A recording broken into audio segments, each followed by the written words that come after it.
So tell me about the purpose of the why not column. Well, the Why Not column is a project that I'm doing with the Washington Post, and we're labeling this possibility journalism. It's on the opinion page, but one of my opinions is that there's a surfeit of opinions. There's a lot of opinions out there, and there's not enough context. There's not enough analysis, and there's also not enough possibility. So we're always arguing over who's right and who's wrong, and I think that is clouding the question of what is possible. So we decided to do for the next year a series of columns that basically begin with why not? Why not pay teachers $100,000 a year? Why not make the citizenship test a rite of passage for all Americans? Why not have billionaires sell sports teams to their fans? Why not give presents on your birthday rather than receive them? And the idea here is just to put the ideas out there and see how people respond. So it's actually a genuine conversation between the writer and the reader. My job in this one is to really issue not the last word, but just the first word, to sort of be a catalyst for possibility. So we call it possibility journalism. It's totally fun, totally interesting. I love the concept of possibility journalism, which I think you described as emphasizing sort of openness over cynicism.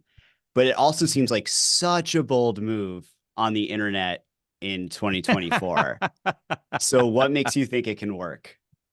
The fact that I have a very thick skin, I think, can it helps make it work. The fact that Good start. The fact that you know, while I will look at comments, I literally in my entire life, I've lost sleep over many things. Comments in the comment section is not one of those things. And so, you know, listen, we're going out there with a very specific promise. And the promise is that that curiosity is more important than certainty. That openness is more important than cynicism. And there are going to be people who disagree with that. And to some extent, they just prove the point. But truly, Joe, I mean, part of this is the relationship that is, especially, again, I'm getting a little narrow here. When we think about opinion journalism, it's very sanctified. That is, there are certain people who are kind of blessed to give opinion in a hallowed space, and their opinions are the ones that matter the most. And I think that's bullshit. And so what we want to do here is throw ideas out there and have readers respond and suggest ideas. So, for instance, if you don't mind here, I think I have it in here somewhere.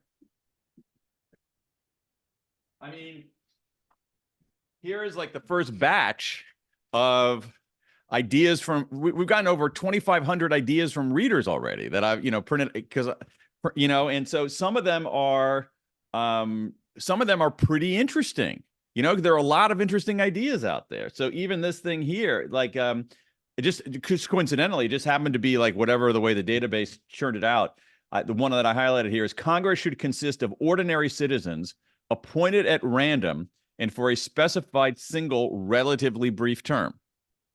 All right. I'm not sure that's a good idea, but it's interesting. So jury duty for Congress.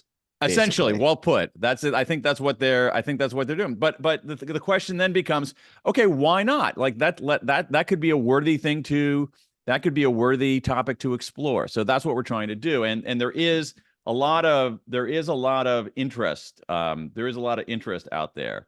Here, I mean, just randomly. All right. So here we go. So this is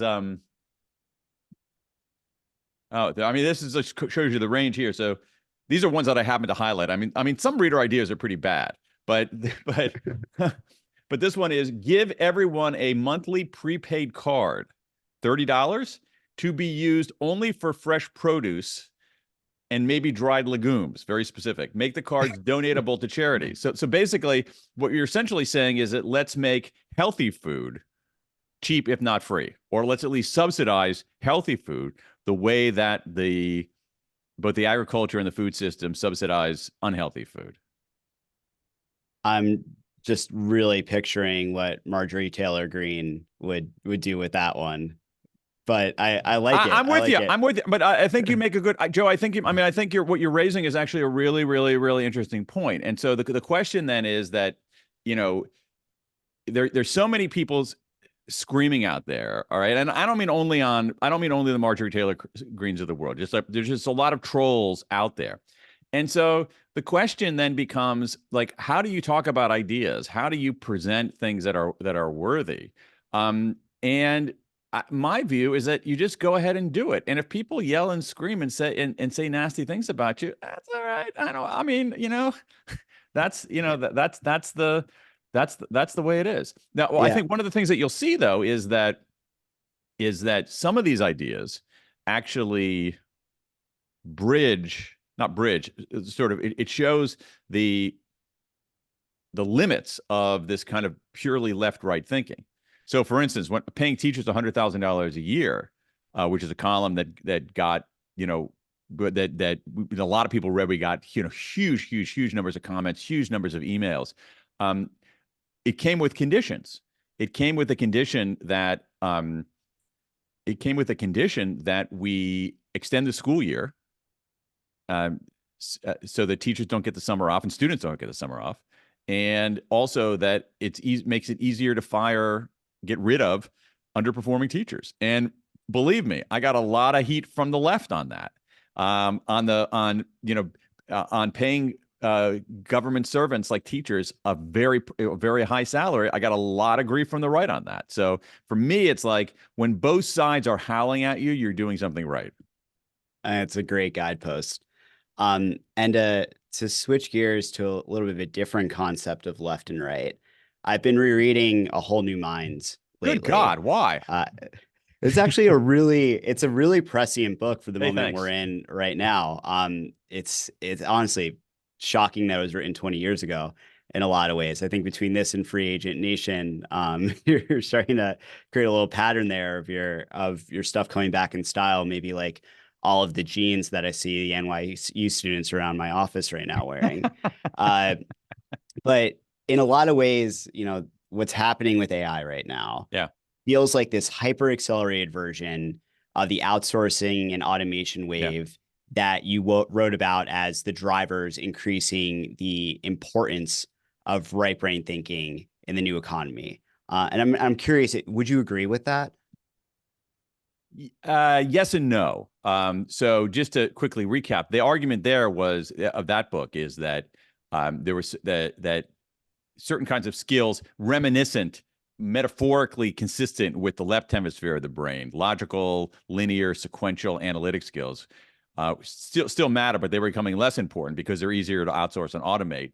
And that a certain other set of skills, artistry, empathy, big picture thinking, those were becoming more important because they were harder to outsource and automate. And I think that's still generally kind of sort of right. But the AI can do some of that right brain stuff. All right. That's the thing. That's the spanner in the works there. It's like I did not expect that. That the advances were far swifter than I had imagined. So I'll give you an example. There's a line in the book somewhere where I said something about, we're talking about facial expressions, and I said, software can barely recognize people's faces, let alone what their expression is, and now it can do both extremely well. So and that's the kind of holistic, emotional kind of processing that I thought was going to be harder to replicate. So that said, I think that sort of the corollary of all of it would be that what we want to do as human beings is bring skills and aptitudes and values and capacities that augment machine intelligence rather than compete with machine intelligence.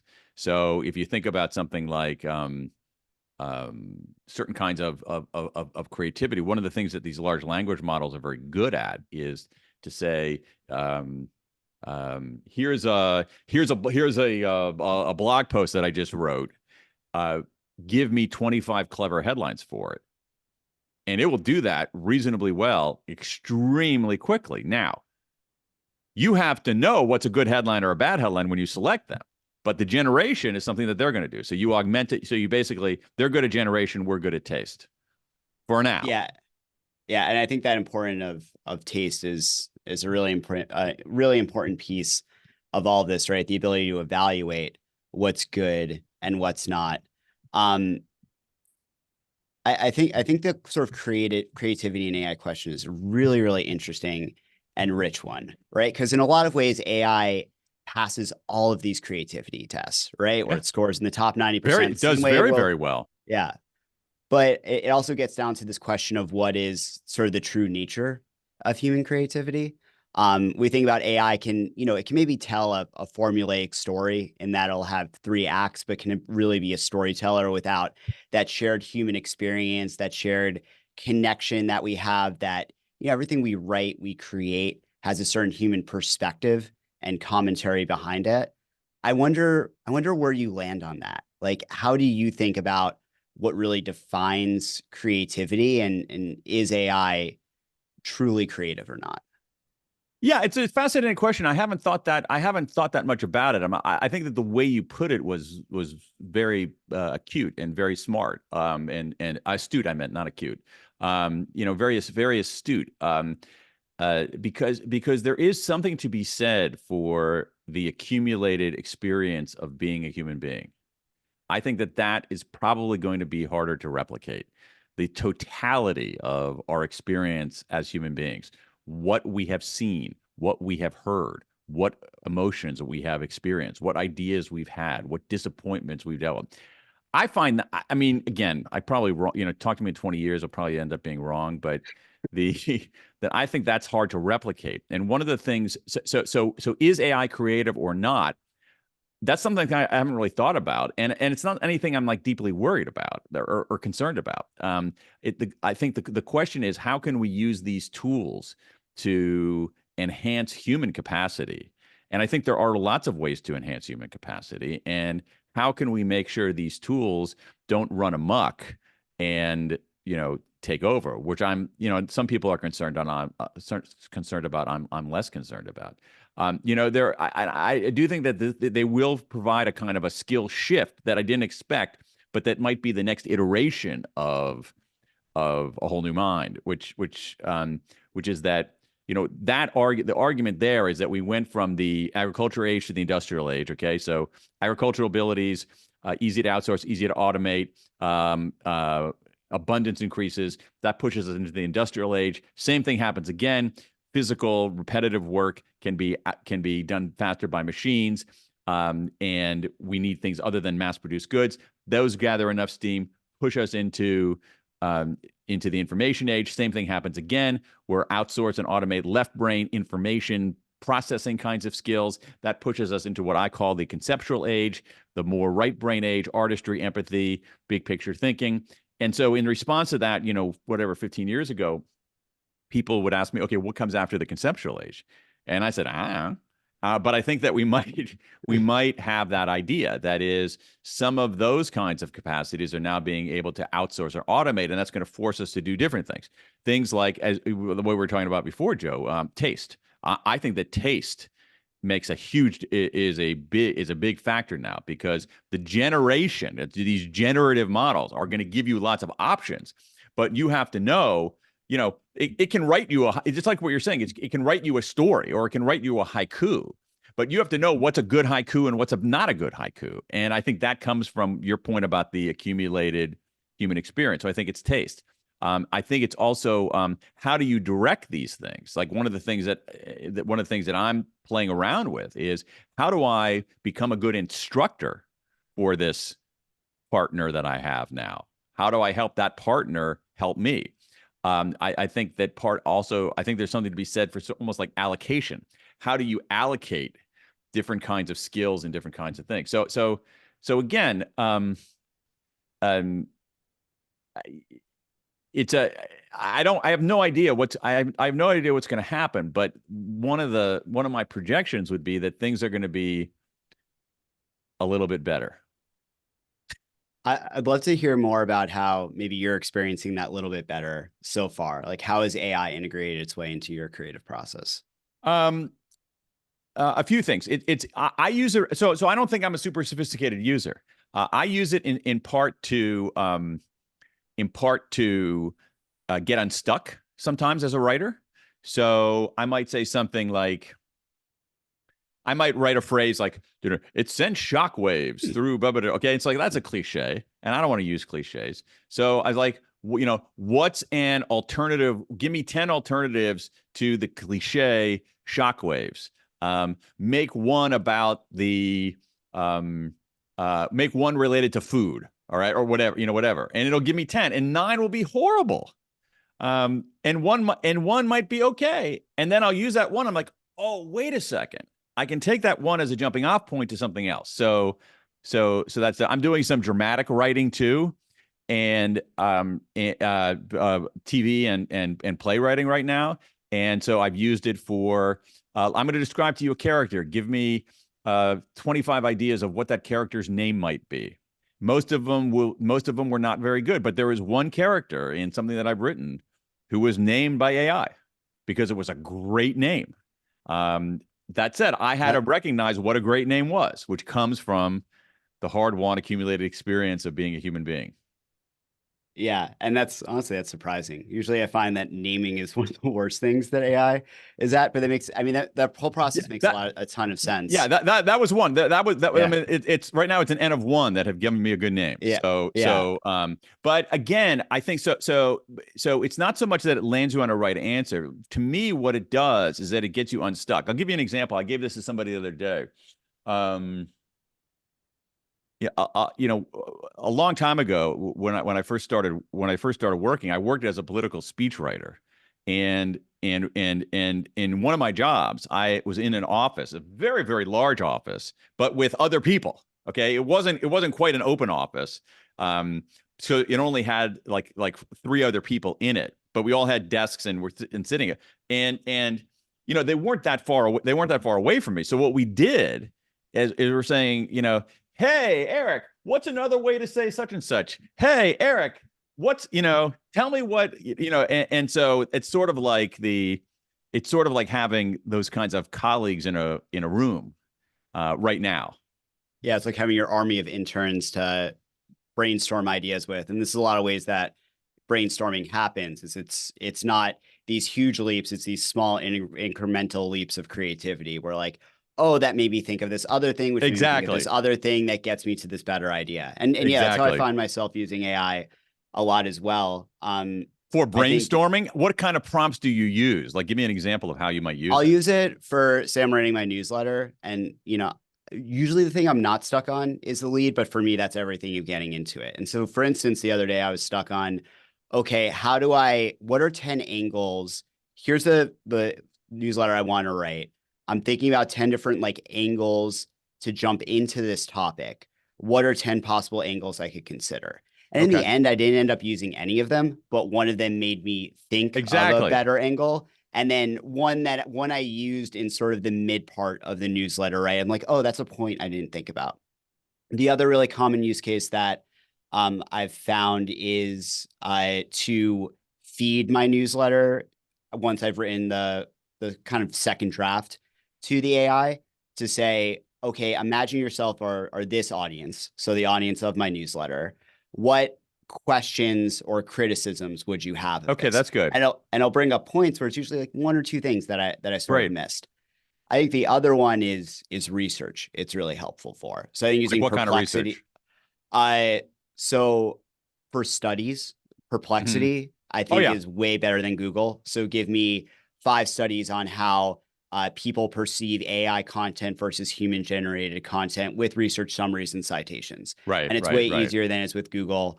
There's also consensus. Consensus is a good it's consensus. You can go directly to consensus. You can also, consensus has a what do you call it, within ChatGPT, an app or whatever, one of the, they have that little store of sort of things that use the ChatGPT service to do more spoke things. Yeah, I think those are good. I'll give you another use case on that. It's like, every once in a while there is a very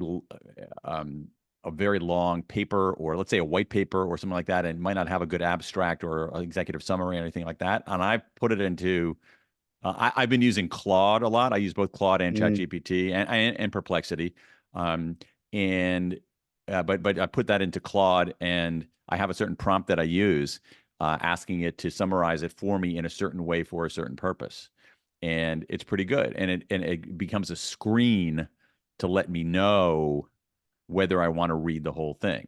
So, and Yeah. again, it's like to your point about the intern. It reminds me.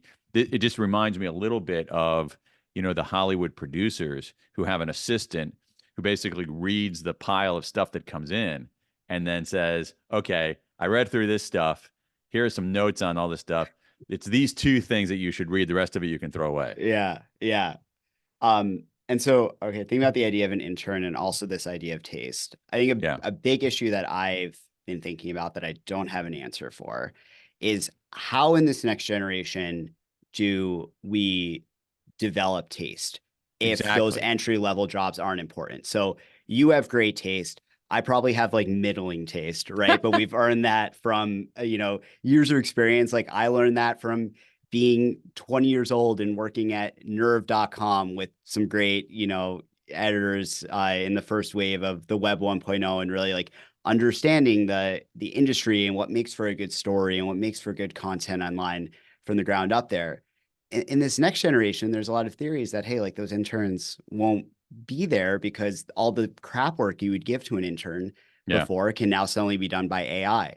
So how do we mitigate that risk of people not developing the taste they need to determine whether the output they get from AI is good or not? It's a brilliant question. It's an important question. I don't have a good answer for you.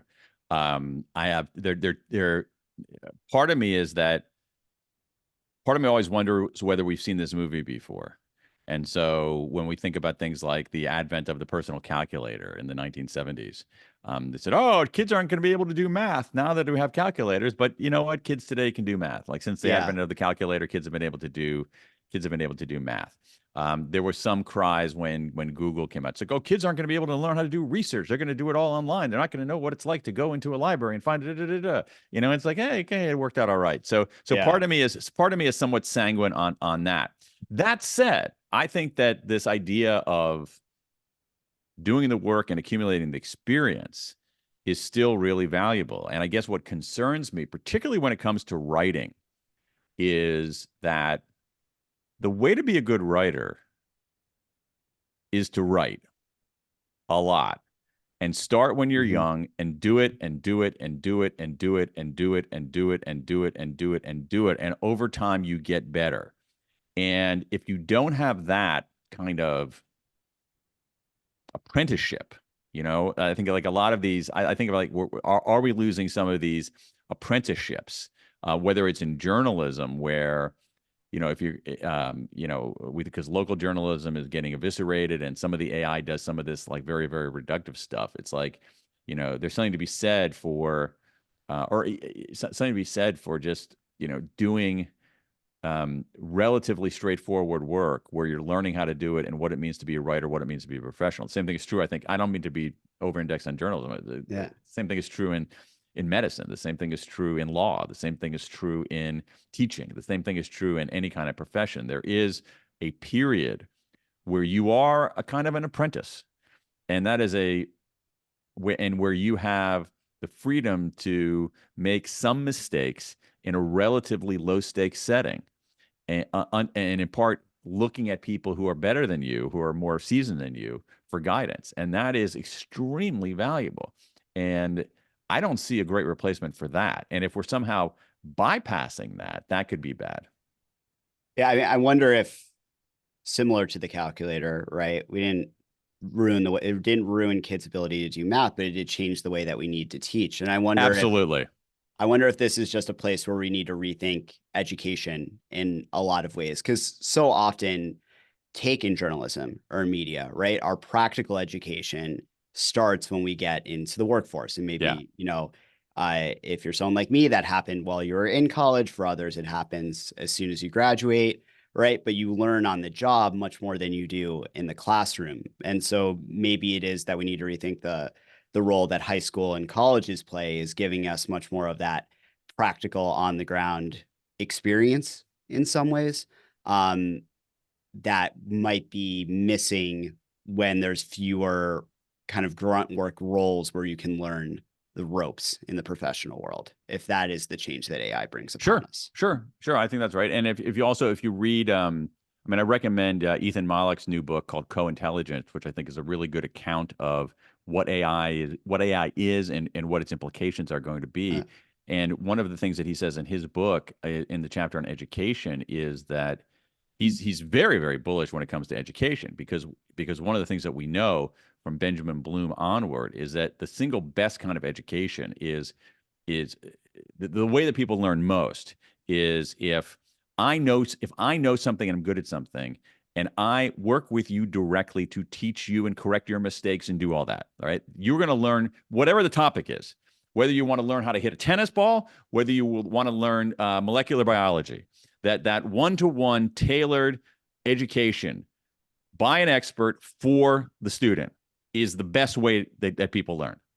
And AI offers a way to do that in a sense. So you could ask AI. So I've used AI in that. So based on my level of knowledge about something like that. So on like health and medicine, I don't know very much. So I might take something and say, explain it to me I can explain it to me as if I'm an eighth grader. Okay. And then I would ask follow-up questions. In other cases, like on something like I don't know, like economics or psychology or that kind of stuff, where I know a little bit more, I actually might say a prompt like, here's a concept that I just came across. You are an expert professor in this field. I am a senior major in this, or I am a PhD student in this. Can you help me figure out? Can you help me answer some of these questions? And it will calibrate the responses based on how you identify. So for health and medicine, I want them to treat me like an eighth grader. For other kinds of things, I want them to treat me like 22-year-old. That's really, I love that approach. For sports trivia, I want them to treat me as the world's greatest expert. They Like, want I you want to, yeah, you want to be treated as the Schwab. yes, exactly. I think there's a very small group of Yeah, yeah, people who are going to get that reference. yeah. All right, two more questions if you have time. Um, First off, I think I've noticed and written about AI in my newsletter is that it reached out to a lot of people who are creatives. So anywhere from, content marketers to filmmakers to writers who feel very panicked and uneasy at this point in time about their careers and how to future proof themselves.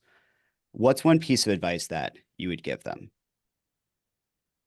To Yeah, proof. to basically to be successful in this new age that we're entering into, as they sort of see, this new technology bearing down on them, and, hear bosses talking about, the potential to replace creatives with AI and fewer jobs and all those things that's creating a little bit of existential panic right now. Like, as an incredibly successful author, writer, thinker, like what advice would you give someone coming to you with some of those concerns?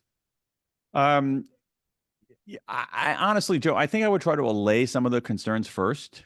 I really don't think it's going to be that cataclysmic. We have seen this movie before, and it could be tough on individual levels, but I don't think it's going to be um, sort of universally devastating. So one would be, it's like, okay, just chill out for a moment and focus on the fundamentals. And the fundamentals, I think, are um, uh, getting good at something, whatever that something is. And the way you get good at it is through real practice. Try to find something I did not do early in my life that I regret. If you can, try to find someone who is, as a mentor, as an expert. I Not because I had a rough life, but because I was hubris, because of my own hubris. I never had any kind of mentor or anything like that in what I did, and I think that I suffered, not suffered, but I think that was a loss for me. So get good at something. Try to find a mentor. I think that actually establishing your habits and your values are actually really important, because those are pretty enduring. So the habit of and the values, put them together, habit and value together. The habit and value of showing up, of doing the work, of being reliable, of being conscientious, of being generous, of thinking about other people, those those are going to serve you well over time. They're not going to have an immediate payoff today, but the accumulation of that is going to have a big payoff. So habits and values, mentor, get good at something, and also just, again, the habit and value of simply curiosity. That is, you can look at something and say, oh my gosh, I don't know what this is. I expect it to be bad. Let me try to protect myself. Or you can say, what's going on here? Let me ask some questions about it. So I think that those kinds of habits and values, and then finding a mentor and just finding something that you care about and you want to get excellent at. So in the same way that, again, we've seen this movie before. When VisiCalc came out or Excel came out, it didn't destroy accountants. It changed what accountants did. It destroyed the accountants at the very basic level, who were essentially doing arithmetic, but it became a tool that accountants could use to do more sophisticated things. So think of it like that. Yeah, I love that, and how it comes down to the human values. Are you a person that people want to work with? Are you Exactly people that people want to follow?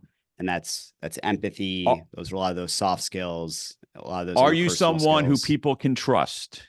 Are you someone who delivers? I mean, that's like a big, there are people, it's astonishing to me. There are people out there who say, I will do X, and they don't do X. That's bad. Okay. So are you trustworthy? Do you deliver? Do you actually think about things from someone else's point of view? Are you able to ask questions? Do you have a kind of enough humility to say, I don't know, and to look for and to sort of treasure people who are better than you, who are smarter than you, who know more than you? So those are all. So I think a lot of it comes back to these fundamentally human things. That it's timeless, whether you're timeless dock worker 200 years ago or Amen. you're trying to figure out how to navigate AI now. All right, last question, because we also have a lot of folks who are storytellers that are trying to become better storytellers. So what is your number one piece of storytelling advice? Think about the reader or the viewer. I really think that is, I mean, it sounds very, very reductive, but I think there are a lot of people who are creators who actually don't put themselves in the position of being the person for whom the work is being created. Like, would you find this interesting? Would you find the story interesting where nothing happens in the first third? Would you sit through that? I know that you wanted to write this thing in a, this many pages long. Would you want to read that many pages? So I think really just getting out of your own head and seeing things from I look at things as like, as a writer, not necessarily storytelling, but in writing, I find a lot of the times that when I get stuck in writing is I'm not able to answer this question. What promise am I making to the reader in doing this? That when you write something and deliver it to people, you're making a promise. The promise is that they're going to learn, they're going to be entertained, they're going to be enlightened, they're going to have a tool or a tip to make them better. Okay. But sometimes if you don't know what's the promise you're making, and when that's murky, I think that becomes a problem. So when you're writing a story, storytelling advice, think about the reader and think about or the viewer, and think about what promise you're making. And the other thing that I would do is also, I actually think take more risks. One of the things I've seen, particularly in creative work and in drama and fiction, is that people are slightly they could do two clicks up on risk taking in terms of form, in terms of the story itself, in terms of the characters and all that they're a little bit constrained. And just one follow-up. When you focus on your audience, do you have a specific person in mind that you're writing for? Like the old Vonnegut, at Edge? Sometimes. Right for one person? Sometimes. I have something to remind me of that on my desk that I'll show you here, which is like, which is a chair. Okay, I have a little plastic chair on my desk. And when I'm stuck, I'm thinking like, okay, imagine there's somebody sitting in that chair and they're reading something that I've written. what's that experience like? And is what I'm saying tracking? And am I being boring? And am I wasting their time? So it varies. Sometimes it's a little bit abstract. Other times when it's um, usually on a more frustrating situation, I will grab this chair, look at that, and say, okay, you're writing this. There's someone sitting there. What promise are you making? What are you trying to tell them? And you know, does that actually make sense? I love that. The signature Dan pink chair for unblocking your writing. That is so perfect. All right, Dan. Well, really appreciate your time. This Pleasure. was Really interesting fantastic. conversation. Thanks for having me. Yeah, this was fascinating.